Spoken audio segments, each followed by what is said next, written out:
Planes का 8वां video है। आप सभी का स्वागत। और अब एक नया कंसेप्ट हम शुरू कर रहे हैं, distance of a point from a plane. अब इस पर बेस्ड मटेरियल आपके सामने आते रहेंगे।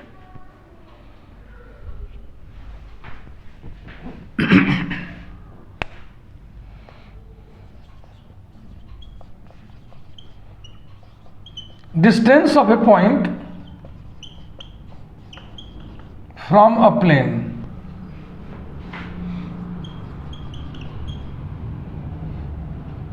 ऐसा।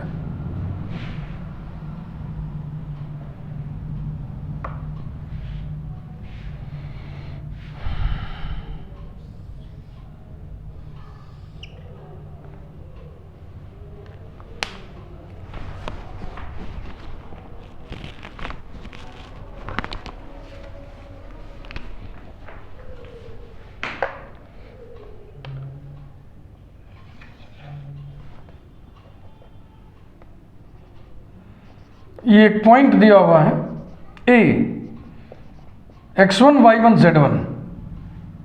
इस प्लेन से इसकी दूरी नापनी। तो ये जो आप ज्योमेट्री देख रहे हो ना, कुछ ऐसा है, ऐसा। ये प्लेन है और ये इसका नॉर्मल है। स्केल ठीक से खड़ा नहीं हो पा रहा है। पेन से बात को समझ लो। और प्लेन के लिए मैं कोई कड़ी चीज ले लेता हूं। ये ठीक,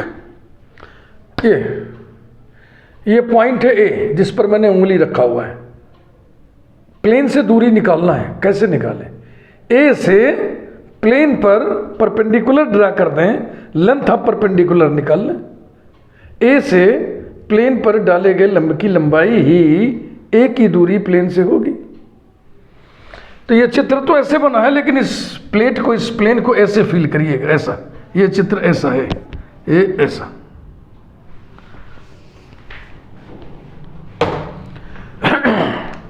माना n फुट ऑफ परपेंडिकुलर है, माना इसके कोऑर्डिनेट्स अल्फा बीटा गामा है। यही अल्फा बीटा गामा हम प्राप्त कर लेंगे तो दो बिंदुओं के बीच की दूरी नाप लेंगे, वही रिक्वायर्ड डिस्टेंस हो जाएगा।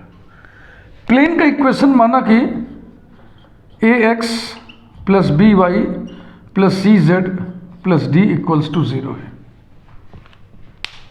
Okay.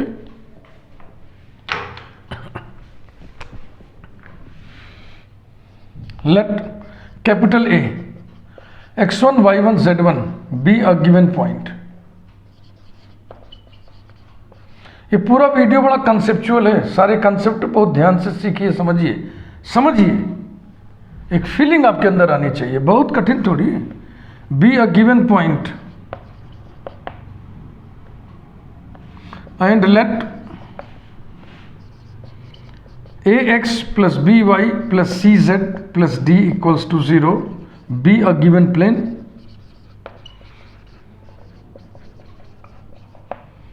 Let capital N with coordinates alpha beta gamma be the foot of perpendicular drawn from A to the plane। ठीक। परपेंडिकुलर आपने डाल दिया प्लेन पर। तो ये जो लाइन है प्लेन का नॉर्मल ही तो है। देखो, प्लेन पे नॉर्मल अकेला थोड़ी होता है। कहीं भी ऐसे खड़ा कर दो परपेंडिकुलर, हर परपेंडिकुलर एक नॉर्मल है। इसी प्लेन का नॉर्मल ये भी है, ये भी है, ये भी है, ये भी है, ये भी है।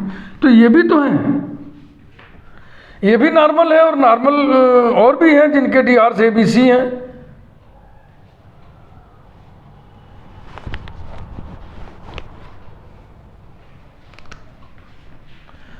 डायरेक्शन रेशियो या कहिए देन, पहले तो इसको clear, then clearly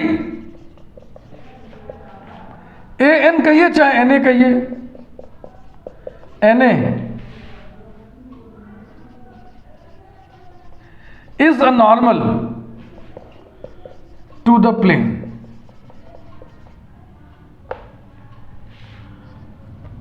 direction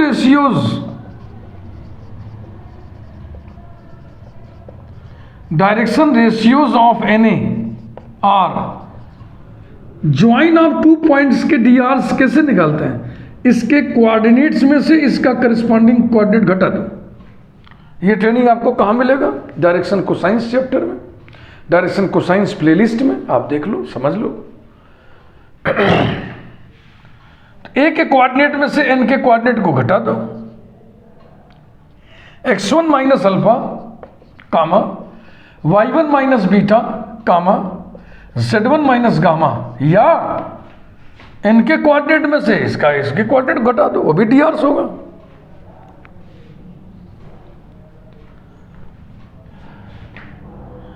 but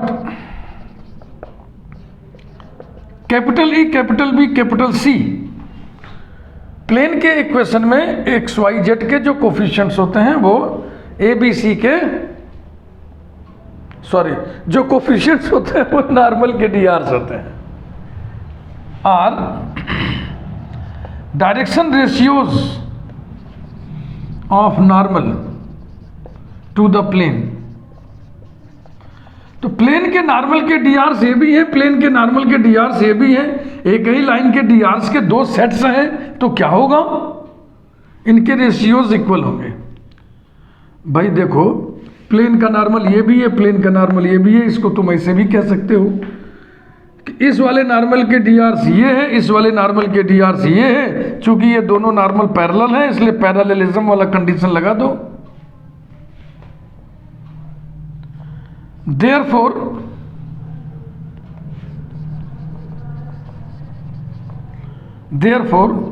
x1 minus alpha upon capital A is equal to y1 minus beta upon capital B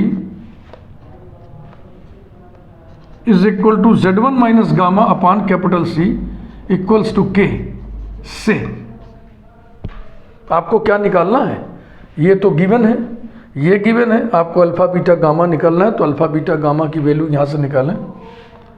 implies that x1 minus alpha equal to A K, y1 minus beta equals to B K, z1 minus gamma equal to C K. Implies that alpha is equal to x1 minus A K, beta is equal to y1 minus B K, और gamma is equal to z1 minus C K. चूंकि ये point plane पर स्थित है, इसलिए इस point के coordinates plane के इक्वेशन को सेटिस्फाई करेंगे।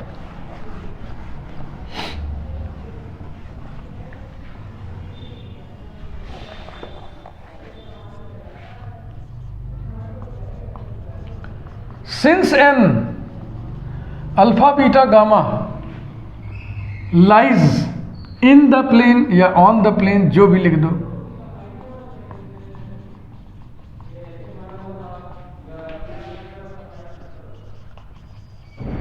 Therefore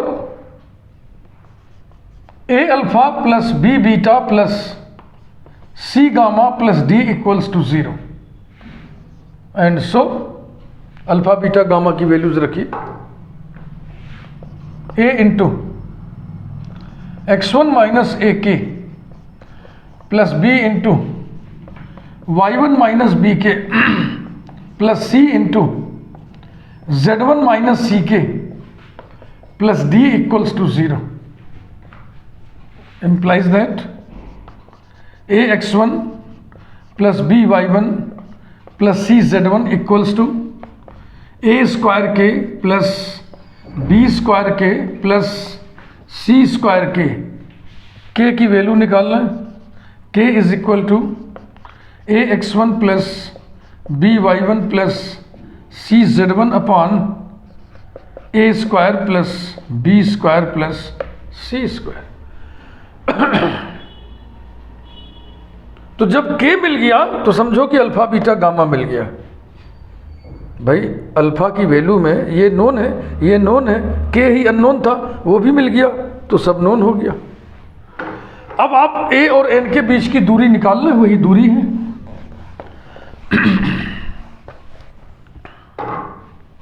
now the distance of A x1 y1 z1 from the plane, from the given plane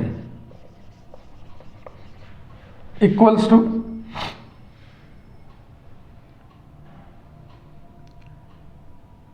an, which is length of perpendicular,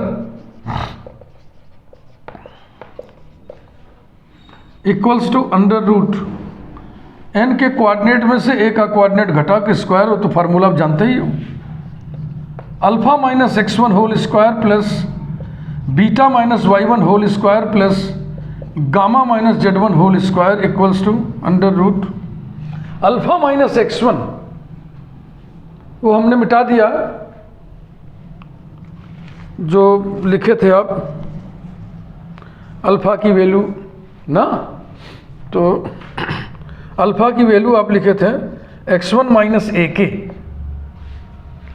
तो इसी से निकाल लो अल्फा माइनस x1 कितना होगा, अल्फा माइनस x1 कितना होगा माइनस ए के होल स्क्वायर प्लस, इसी प्रकार से हो गया minus B K whole square plus minus C K whole square, this is equal to K square common हो जाएगा के बन के, और रेडिकल के अंदर बचेगा capital A square plus B square plus C square, K की वैल्यू इसको रख दो भैया इक्वल्स टू के की वैल्यू है A x1 plus B y1 plus C z1 upon A square plus B square plus C square into under root A square plus B square plus C square. इस distance को अगर हम small D से denote कर दें,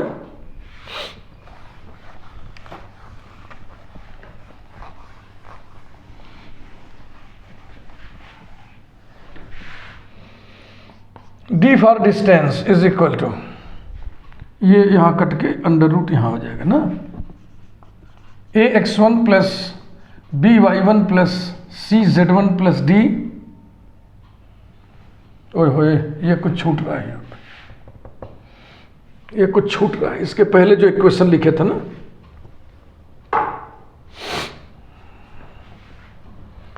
देखो हम सुधरवा दे रहे हैं। आपने ये कहा था कि n alpha beta gamma lies in the given plane, lies in the given, मैं समझ गया कहाँ दिक्कत हो गई, डी छूट गया, therefore A alpha plus B beta plus C gamma plus D बराबर 0 implies that A into alpha की वैल्यू, अल्फा की वैल्यू कितनी थी भाई x1 माइनस ए के, x1 minus A K plus B into beta की value y1 minus B K plus C into gamma की value z1 minus C के plus D, ये छूट गया इक्वल्स टू 0। तो के वालों को हम दाहिने तरफ कर दें तो बिना के वाले क्या क्या बचे, A x1 plus B y1 plus C z1 plus D, यही छूट गया था, बराबर के कॉमन ब्रैकेट में A square plus B square plus C square implies that K equals to A x1 plus B y1 plus C z1 plus D upon A square plus B square plus C square. इसको सही कर लेना पीछे, तो यहाँ पर भैया plus D और बढ़ाइए plus C z1 plus D, ये upon under radical A square plus B square plus C square. चूंकि ये डिस्टेंस है, कैलकुलेशन में रेडिकल है, प्लस माइनस होता है, नेगेटिव आ सकता है, उस खतरे से बचने के लिए मॉड लगा देते हैं। अगर पॉजिटिव आ रहा तो ठीक है, अगर निगेटिव आ रहा तो तुरंत मॉड लगा देना। क्लियर हुआ कि नहीं? ठीक, इस फार्मूले पर थोड़ा सा हम विचार करेंगे, एक आइडिया बनाएंगे।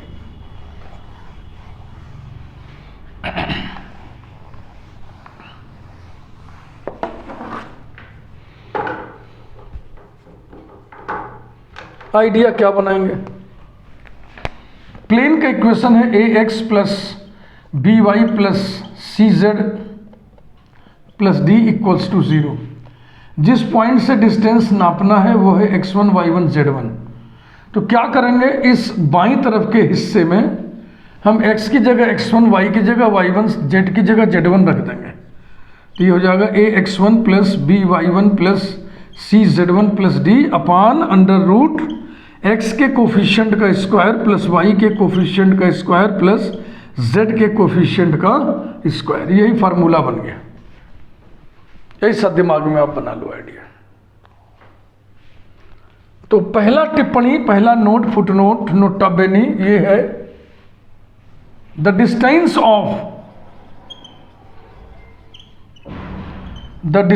Of the origin O 0 0 0 from the plane AX plus BY plus CZ plus D is equal to 0 is, अभी क्या आइडिया लगाए थे, प्लेन के इक्वेशन में जो बाईं तरफ का मटेरियल है उसमें x की जगह 0, y की जगह 0, z की जगह 0 रख देंगे। तो हो जाएगा 0 plus 0 plus 0 plus D upon under radical x के कोफिशिएंट का स्क्वायर प्लस y के कोफिशिएंट के स्क्वायर प्लस z के कोफिशिएंट के स्क्वायर। अर्थात ये कितना आ गया, ये आ गया d upon under root a square plus b square plus c square. Positive negative का ध्यान रख लीजिएगा अपना। तो ओरिजिन से डिस्टेंस का देखो आइडिया क्या बना। ओरिजिन से डिस्टेंस बराबर होगा प्लेन के इक्वेशन का constant upon under root X के कोफिशिएंट का स्क्वायर प्लस वाई के कोफिशिएंट का स्क्वायर प्लस जेड के कोफिशिएंट का स्क्वायर। ये सब फार्मूले निकल रहे हैं, आपको इन्हें याद रखना पड़ेगा, जो कि बहुत सरल है याद रखना, आसान काम है।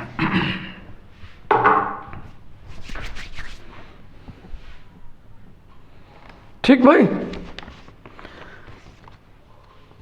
Distance of plane from the origin, ये मैंने आपको बता दिया। Two sides of a plane, इसके बाद ये आइडिया देखो।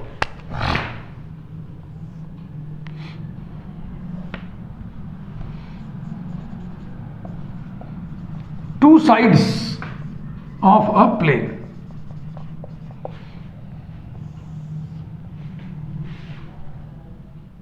ये पता करना कि दो दिए हुए पॉइंट्स किसी दिए हुए प्लेन के एक ही ओर हैं या विपरीत हो रहे हैं।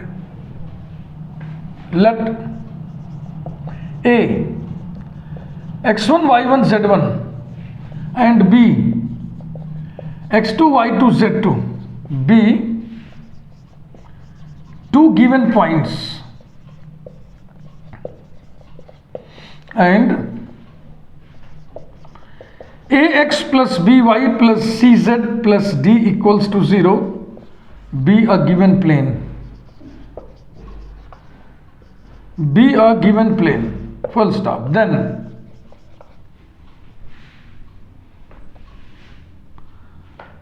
let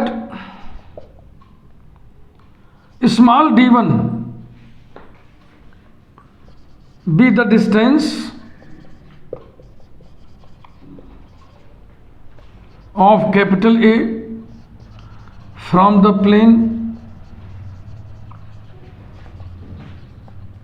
and let small d2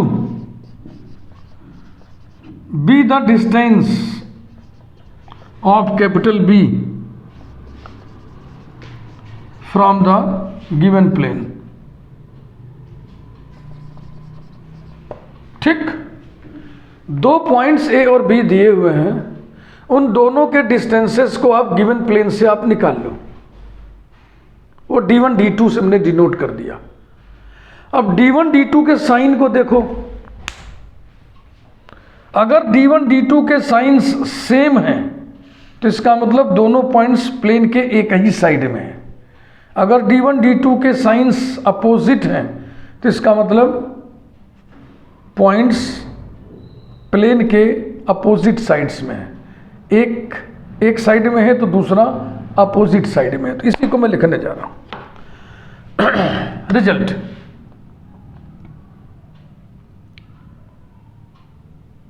then A and B are in the, हम लपेट के नहीं लिखेंगे, थोड़ा सा वाक्य बहुत जटिल जैसा आपके लिए हो सकता है हो जाए, तो इसको हम अलग अलग लिख दे रहे हैं। नंबर 1 यहाँ लिखिए देन, तब number 1 A and B are in the same side of the plane if D1 and D2 are of the same sign, SIGN, sign माने चिन्ह।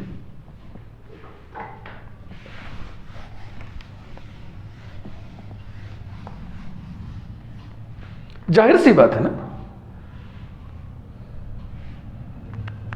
भाई, दोनों के साइन अगर पॉजिटिव आ गए और पॉजिटिव साइन से आप पूरब मान लो, तो इसका मतलब दोनों ही पॉइंट्स प्लेन के पूरब दिशा में है, माने एक ही ओर है। दोनों अगर निगेटिव साइन के आ गए D1 D2, निगेटिव साइन को मान लो पश्चिम, तो इसका मतलब हुआ दोनों ही पॉइंट प्लेन के पश्चिम दिशा में है। एक पॉजिटिव और एक निगेटिव आ जाएगा, तो एक पूरब दिशा में हुआ, एक पश्चिम दिशा में हुआ। इसका मतलब प्लेन के एक साइड में एक पॉइंट है, दूसरे साइड में दूसरा पॉइंट है। तो अब लिखो इसको। Number 2,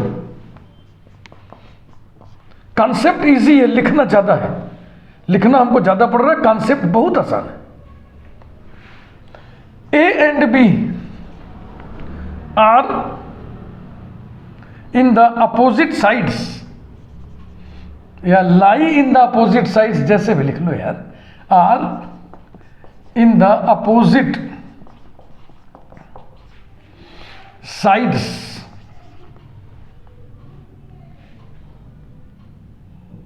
of the plane if, या अकॉर्डिंग एज करके लिख दो। इफ अकॉर्डिंग एज अब यहां नहीं लिखाएगा क्योंकि अलग अलग कर दिया, नंबर 1 अलग नंबर 2 अलग। If D1 and D2 are of the opposite signs, if D1 and D2 are of the opposite signs, बस कॉन्सेप्ट खत्म। और ये इतना तगड़ा कॉन्सेप्ट नहीं है कि इस पर बेस्ड हम आपको एग्जाम्पल्स कराएं। अरे भाई कोई एग्जाम्पल नहीं कराएंगे इस पर बेस्ड, इसमें कौन सा एग्जाम्पल बताना है? अरे भाई एक प्लेन दिया है, 2 पॉइंट्स दिया है, डिस्टेंस फार्मूला हमने बता दिया, दोनों पॉइंट्स के डिस्टेंसेस दिए हुए प्लेन से आप निकाल लो। अगर वो डिस्टेंसेस एक ही साइन के हैं तो इसका मतलब दोनों पॉइंट्स प्लेन के एक ही हो रहे हैं। अगर वो D1 D2 अपोजिट साइंस के हैं तो इसका मतलब दोनों पॉइंट्स प्लेन के अलग अलग साइड में हैं। हो गया काम खत्म। इसके बाद आइए हम लोग आइडिया लें distance between 2 parallel planes. 2 parallel planes दिए हैं, उनके बीच का डिस्टेंस निकालना होगा, तो क्या करोगे? Distance of 2 parallel planes,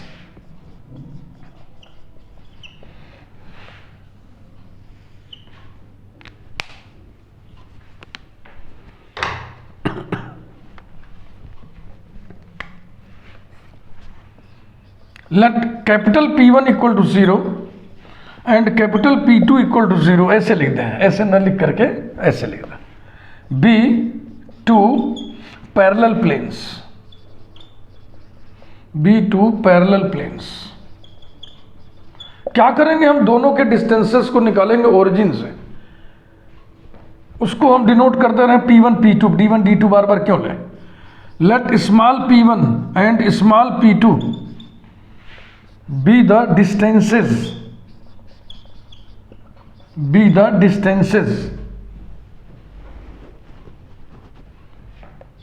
of the origin from the planes, from the given planes। Number 1,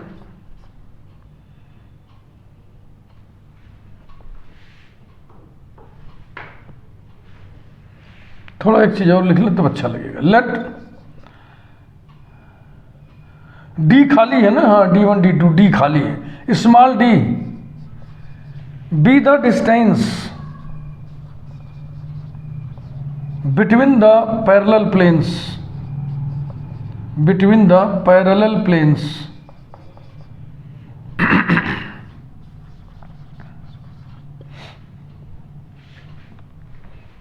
यही डी हमको निकालना है। P1 P2 हम निकाल चुके हैं। P1 ओरिजिन की दूरी है पहले प्लेन से, P2 ओरिजिन की दूरी है दूसरे पैरेलल प्लेन से। Number 1, if small p1 and small p2 are of the same sign, then d is equal to, सोचो अब, सोचना है बस।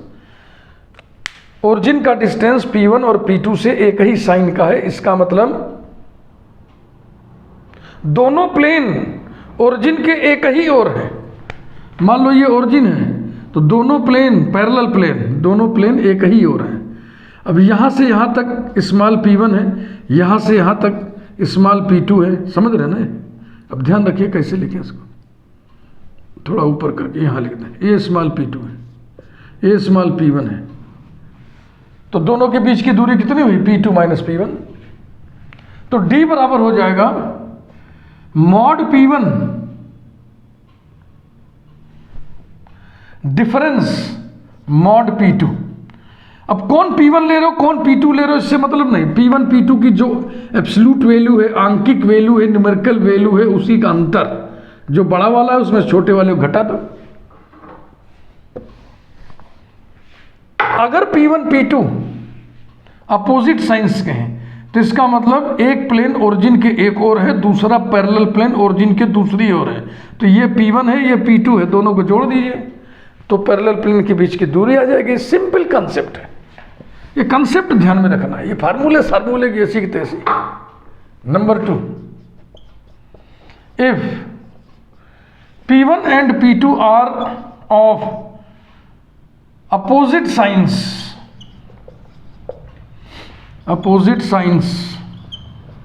then D is equal to mod P1 plus mod P2। यहां माइनस हम नहीं लिखे, डिफरेंस लगा दिए, इसका मतलब होता है जो बड़ा है उसमें छोटे को घटा दो, हो गया। अब इस पर भी कहते हैं हम कि इस एग्जाम्पल क्या बताएं तो आप कहोगे लूज, एक कोई एग्जाम्पल नहीं होगा, चलो इसी पे बता देते हैं। तो इस पर बताने से किसी पॉइंट की दूरी किसी प्लेन से निकल जाएगी, उसका अभ्यास हो जाएगा, एक वानगी, एक उदाहरण प्रस्तुत हो जाएगा। Example, let us consider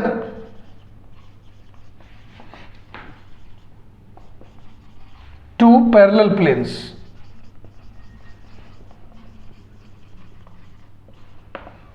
P1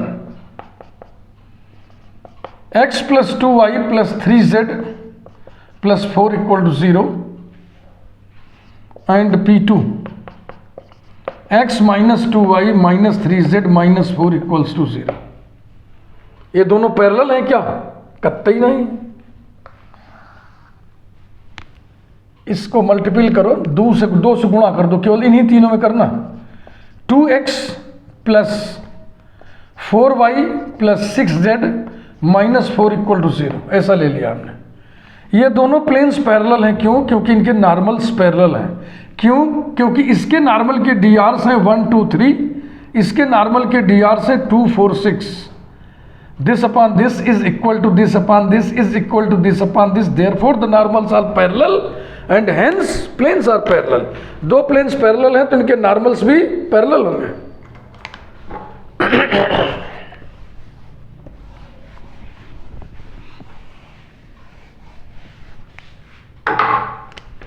Now, small p1, distance of the origin from first plane, और ये बराबर कितना होगा 4 upon under root 1 plus 4 plus 9 is equal to 4 upon under root 14 and small p2 distance of the origin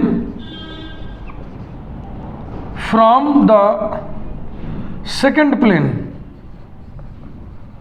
is equal to -4 upon under root कहाँ गया ये 4 plus 16 plus 36 is equal to -4 upon कितना हो गया भाई 36 4 40 40 10 50 6 56 under root 56।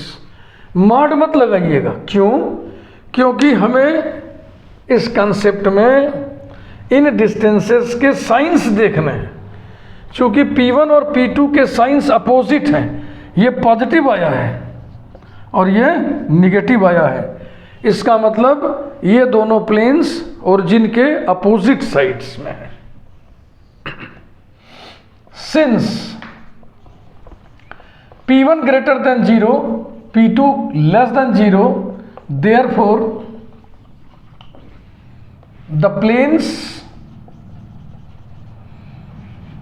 lie on opposite sides of the origin। ऐसी स्थिति में डिस्टेंस कैसे निकलेगा? मॉड P1 मॉड P2 को जोड़ दो, ओरिजिन के एक तरफ एक प्लेन है, एक तरफ दूसरा प्लेन है, तो इस डिस्टेंस का सम निकालना होगा। Hence the distance between the given parallel planes, between the given parallel planes, हाँ इन पे बहुत एग्जाम्पल थोड़ी कराएंगे, ऐसा इसमें क्या है जो बार बार एग्जाम्पल कराया जाए? ये कॉन्सेप्ट दिमाग में रखो, क्वेश्चंस करते समय ये बीच में घुसे होंगे कहीं। D is equal to mod P1 plus mod P2 is equal to 4 upon under root 14 plus 4 upon under root 56 हो गया। अब इसको क्या करना है? ऐसे ही हम रैंडम एक एग्जाम्पल सेट कर दिए थे दिमाग में। जरा सी बात और हम बता दें, equation of plane in normal form,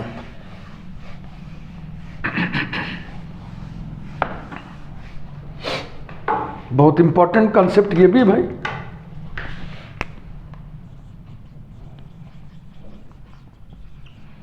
equation of plane in normal form, ध्यान रहे चैप्टर की शुरुआत हमने किया था equation of plane in general form, उसके बाद equation of plane in intercept form, और अब तीसरे चरण में ये आपके सामने equation of plane in normal form आ रहा है। Equation of plane in general form consider किया हमने। Number 1 implies that ax plus by plus cz is equal to -d। ठीक, ब्रैकेट में हम लिख दे रहे हैं here a comma b comma c are direction ratios of normal to the plane. ये कंसेप्ट आपको दिया जा चुका है और आपको यह भी मालूम होना चाहिए अगर ए बी सी डी आर है तो डी सीज क्या होंगे। ठीक है ना? तीनों डी आर्स में अंडर रूट ए square plus B square plus सी स्क्वायर से डिवीजन कर देंगे तो आपको डी सीज मिल जाएगा। तो इस पूरे इक्वेशन को देखो हम डिवाइड करने जा रहे हैं। Dividing number 2 by under root A square plus B square plus C square, we have A upon under root A square plus B square plus C square into X plus B upon under root A square plus B square plus C square into Y plus C upon under root A square plus B square plus C square is equal to minus D upon under root A square plus B square plus C square.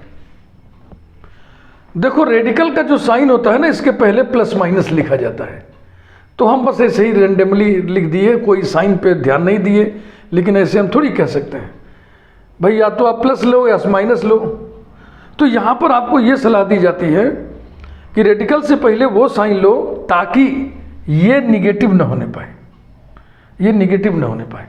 अगर ये negative आ रहा है तो हम यहाँ पे minus ले लेंगे ताकि ये पॉजिटिव बन जाए।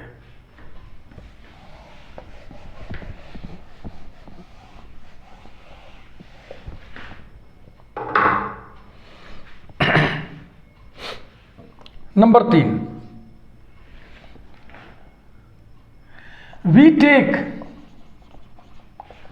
SIGN sign of under root A square plus B square plus C square positive और negative, so that minus D upon under root A square plus B square plus C square will become positive, will become positive. क्यों? क्योंकि ये जो expression है distance of this plane from the origin है ना, तो distance of this plane from the origin positive होगा ना, निगेटिव क्यों होगा अगर आप दूरी नाप रहे हो तो। Equation 3 can be expressed by writing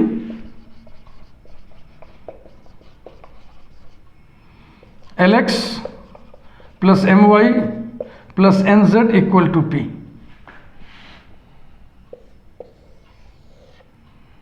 where L, M, N are, देखो ABC और DR सब नॉर्मल, तो जिसको L कह रहे हो, जिसको M कह रहे हो, जिसको N कह रहे हो, DCs हो गया ना, are DCs direction cosines of normal to the plane, and small p किसकी जगह रखे हो? Distance of the origin from the plane या length of perpendicular from the origin to the plane, and p is the length of perpendicular from the origin to the plane, full stop। 10 Lx plus My plus Nz equal to P, या 10 वर्ष न लिखा, ऐसे star बना के लिख दो, is equation of plane in normal form, इसी इक्वेशन को नॉर्मल फॉर्म इक्वेशन बोलते हैं, क्योंकि इसमें जो एक्स वाई जेड के कोफिशिएंट्स हैं वो नॉर्मल के डायरेक्शन कोसाइंस हैं, और p क्या चीज़ है? Length of perpendicular drawn from the origin to the plane. General form को नॉर्मल फॉर्म में बदलने के लिए क्या करेंगे हम? अंडर रूट एक्स के कोफिशिएंट का स्क्वायर प्लस वाई के कोफिशिएंट के स्क्वायर प्लस जेड के कोफिशिएंट के स्क्वायर से डिवाइड कर देंगे, और दाहिने तरफ जो एंटिटी आएगी उसकी जगह हम लिख देंगे p। क्लियर हुआ भैया? तो ये था इस वीडियो का सारा मटेरियल। वीडियो लाइक करें, थैंक यू। अगले वीडियो में न्यूमेरिकल सम उठाएंगे।